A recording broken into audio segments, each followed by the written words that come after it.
paghahanda na kahapon pa lang ang mga militanteng dadalo sa Million People March sa Makati sa kanilang mga gagamitin sa rally. Samantala, ilang kalsada naman ang isasara sa lungsod mula mamayang alas 10 ng umaga dahil sa pagtitipong iyan. May news to go si Tina Panganiban Perez. Abala ang grupong bayan sa paghahanda ng placards, streamers at iba pang props para sa Million People March sa Ayala. May tila palayok na kaba ng bayan na may supot-supot ng pera at mga lilitsuning baboy. Pero ang pinakasentro, ang higanteng golden baboy na ito na 8 talampakan ng taas.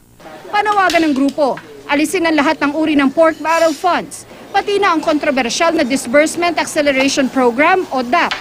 Tinatanggap din daw ng bayan ang hamon ni Pangulong Noynoy Aquino na ipa-impeach siya. Hindi sincero ang administrasyong ito na labanan ng katiwalian at sugpuin ang pork. Hayaan nyo at pag-aaralan po ng iba't ibang grupo kung ano ang legal na pananagutan ng Pangulo. Pero definitely, kung hinahamon tayo ng Pangulo, tinatanggap natin ang hamon. Si May Paner alias Wanna Change, handa na rin daw ang costume. So iba yung costume ko habang nag-umpisa ang programa at doon sa maliit kong parte sa loob ng programa magkaiba. Secret!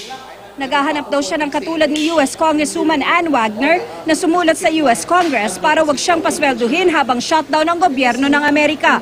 Hamon ni Wanna Change sa mga mambabatas, magkaroon naman ng kaunting delikadesa. Mag-leave naman lang muna kayo.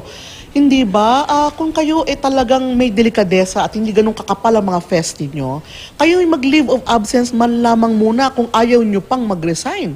Alas 3 ng hapon hanggang alas 8 ng gabi ang Million People March sa kanto ng Ayala at Paseo de Rojas. Isasara na ang magkabilang lane ng Ayala Avenue mula Makati Avenue hanggang Herrera Street at Paseo de Rojas mula De La Rosa hanggang Sedeno. 500 pulis ang ipakakalat. Nauna nang sinabi ng mga nasa likod ng Million People March na kung magbibingi-bingihan pa rin ang pamahalaan, ang pagkilos sigurado raw na masusundan. Tina Panganiban Perez, GMA News.